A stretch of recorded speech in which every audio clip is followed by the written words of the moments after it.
जय श्री राम सभी भक्तों को। आज हम अपने चौथे एपिसोड में रामायण के बात करेंगे। कुछ अनकही चीजें जो रामायण में दिखाया नहीं गया है वो बात करेंगे हम। जो मैं आज बात करने जा रहा हूँ वो कुछ किताबों में ही लिखा है, वो रामचरित्र मानस में भी उसका जिक्र नहीं है। जैसा कि आप सभी लोग जानते हैं कि भगवान राम को 14 वर्ष का जब वनवास हुआ उस टाइम भगवान लक्ष्मण भी उनके साथ चल दिए, तो बच गए भरत जी और शत्रुघ्न जी। लेकिन उसके बाद जब भरत जी वापस राम जी को जंगल से लेने गए तो राम जी आए नहीं, और राम जी राज्य तो एक्सेप्ट कर लिया, लेकिन उन्होंने बोला कि हम इसको 14 वर्ष के बाद ही संभालेंगे।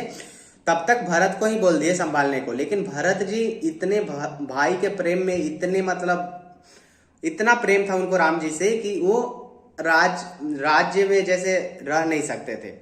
भगवान राम जंगल में रहते थे, इसलिए वो हमेशा चाहते थे कि वो भगवान राम से नीचे ही रहें। तो आप जब कौशल्या माता का आज्ञा लेके वो नंदीग्राम में चले गए, और जो वशिष्ठ उनके गुरु वशिष्ठ थे, कुल गुरु थे, उनकी आज्ञा से वो नंदीग्राम जाके कुटिया बना के रहने लगे।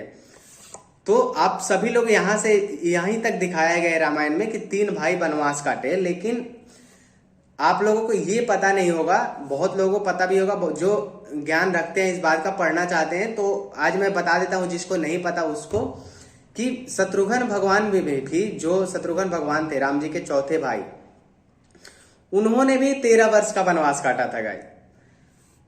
जब एक बार वो किसी को पता भी नहीं था, वो नंदीग्राम में जहां भरत जी रहते थे, तो वो वहीं पे जाके जो उनके कुटिया के सामने एक बड़ा सा पत्थर था, उसी में ऐसे हाथ टिका के सोए थे। तो एक यहाँ तक कि मतलब किसी को महल में भी पता नहीं था, उनकी वाइफ को भी ये नहीं पता था कि वो कहाँ है, लेकिन उनको ये पता था कि वो घर में नहीं है। जाहिर सी बात है कि घर में होते तो उनकी वाइफ को पता होता। तो एक बार माता कौशल्या को भी पता नहीं था। माता कौशल्या जो बहुत प्यार करती थी शत्रुघ्न सभी भाइयों से, तो एक बार श्रुतिकीर्ति को, जो शत्रुघ्न जी की बीवी थी, एक बार उन्होंने छत पे अकेले टहलते हुए देखा। तो उनके मन में कुछ आया, शंका हुआ कि ये अकेले मतलब क्यों टहल रही हैं। तो उन्होंने जो उनके राज में जो नौकर चाकर होते थे उनको बोला कि श्रुतिकीर्ति को बुलाओ।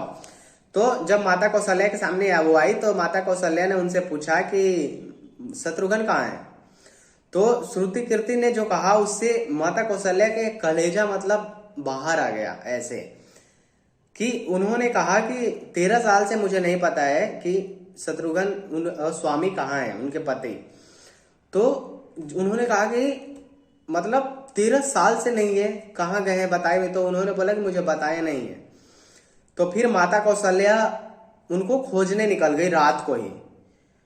अपने जो आसपास के जो उनके लोग थे, रखवाले थे, उनको लेके खोजने निकल गई। तो बहुत पूछताछ के बाद पता चला कि शत्रुघ्न भगवान वहां पे थे जहां पे भरत जी कुटिया बना के नंदीग्राम में रह रहे हैं, वहीं पे गई। तो वहां पे वो एक बड़े से पत्थर पे सर टिका के सोए हुए थे, बहुत नींद में थे। माता कौशल्या ने उनको जगाया तो उन्होंने बोला कि तुम यहाँ क्या कर रहे हो। तो भगवान शत्रुघ्न ने कहा कि माता जी, पिताजी की आज्ञा से तो भगवान भैया राम और लक्ष्मण वन चले गए, और यहाँ गुरु वशिष्ठ की आज्ञा से और भैया राम के प्यार में भरत भैया यहाँ पे कुटिया में साधु के वेश बना के रह रहे हैं। तो क्या ये सारा राजपाट सिर्फ मेरे लिए है? मतलब ये इसका ना जवाब कौशल्या माता के पास नहीं था। उनका मन द्रवित हो उठा श्रुतिकीर्ति के लिए और शत्रुघ्न के लिए। तो फिर 13 साल हो चुका था। फिर उन्होंने कौशल्या माता की आज्ञा से और उनके कहने पे 13 साल बाद अयोध्या आए। तो सभी भाइयों ने 14 साल की वनवास काटी, और शत्रुघ्न भगवान ने भी 13 साल की वनवास काटी। वो अयोध्या में जब आए 1 साल के लिए, तो वहां भी उन्होंने वैसे राजा के तरह नहीं रहे, एकदम नॉर्मल जिंदगी जिए जब तक भगवान राम वन से नहीं आए। तो गाइस सभी को पता है सिर्फ 3 भाई के बारे में, तो हमें शत्रुघ्न के बारे में भी पढ़ना चाहिए और इसकी भी नॉलेज होनी चाहिए कि जो भगवान राम रघुकुल में जो 4 भाई हुए ना, वो भगवान दशरथ के बेटे, एक से एक मतलब उनके अंदर त्याग थी। मतलब भ्रातृ प्रेम अगर देखना है ना, तो हमें रामायण के ये कहानी देखना है। और रामायण से ज्यादा भाई का प्यार, पिता का प्यार, माता का प्यार और किसी चीज में देखने से नहीं मिलेगा। तो इसलिए आप लोगों को मैं आज ये एपिसोड में बताया कि ये एक अनकही कहानी है जो कोई नहीं जानता है। तो आज आप लोग मेरे एपिसोड देखेंगे तो आप लोगों को पता चलेगा। गाइस, अगर जानकारी सही लगे तो चैनल को जरूर सब्सक्राइब करें और वीडियो को शेयर करें ताकि ज़्यादा से ज़्यादा लोगों को पता चले और मेरा चैनल भी ग्रो हो। धन्यवाद दोस्तों, जय श्री राम।